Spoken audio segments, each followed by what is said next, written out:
Study shows that the best ideas are product of collaboration.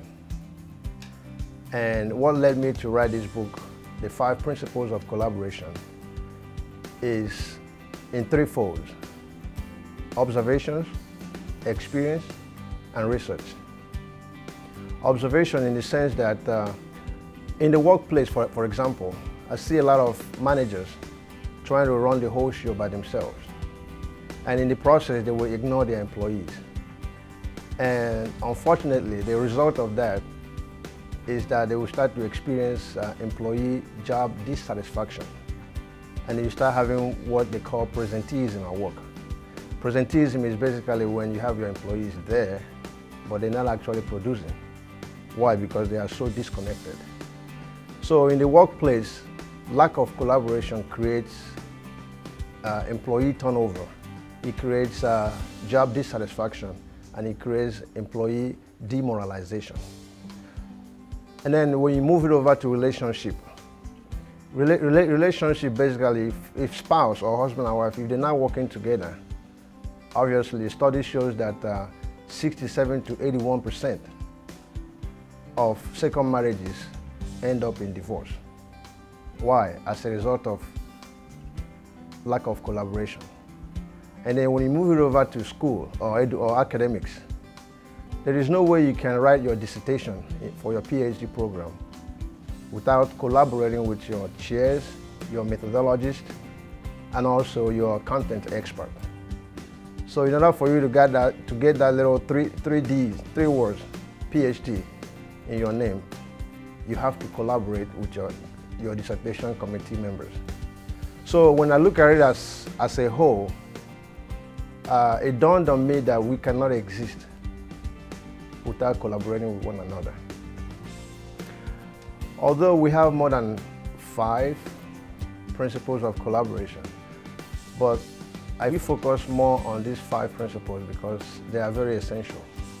And those 5 principles are trust, respect, willingness, empowerment, and effective communication. And when you talk about trust, for example, there are 3 different types of trust. I know a lot of people don't know this because I always hear people say, I don't trust this guy. But in my head, I'm thinking, what part of trust that you don't trust him? Basically, the 3 types of trust are competent trust, contractual trust, and goodwill trust. When you talk about contractual trust, for example, you're talking about either verbal or written contracts. When you agree with somebody that you do something, either verbal or written, that person expects you or trusts you to deliver whatever it is. Let's use, for example, your employer expects you to be at work by 8 a.m., for example. They trust that you will show up by 8 a.m. So when you start to lack, or when you start to slack, you create that lack of trust.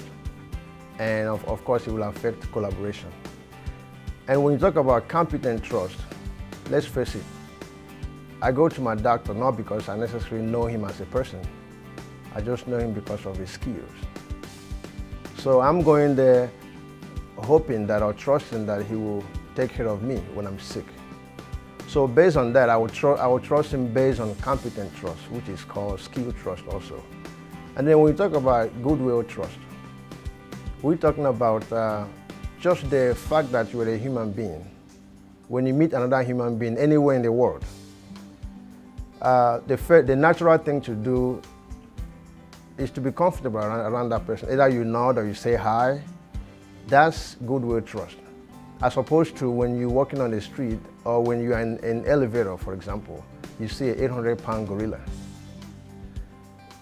You don't sit there. I mean, naturally you run away. Why? Because you trust that that animal will be a beast or will be destructive in your nature. So goodwill trust, as long as somebody has the same future as you have as a human being, there is a basic fundamental trust there to say hi.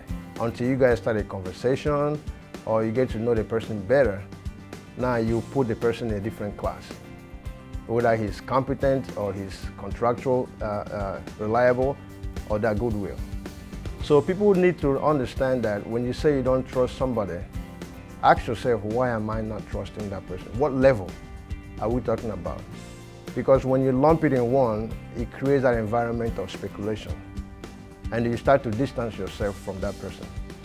And in reality, you don't know why. You just know you don't trust him.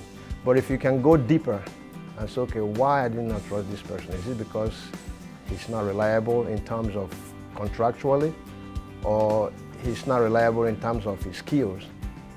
Or because he's not a human being? And of course, I think the last one is ruled out because he's a human being.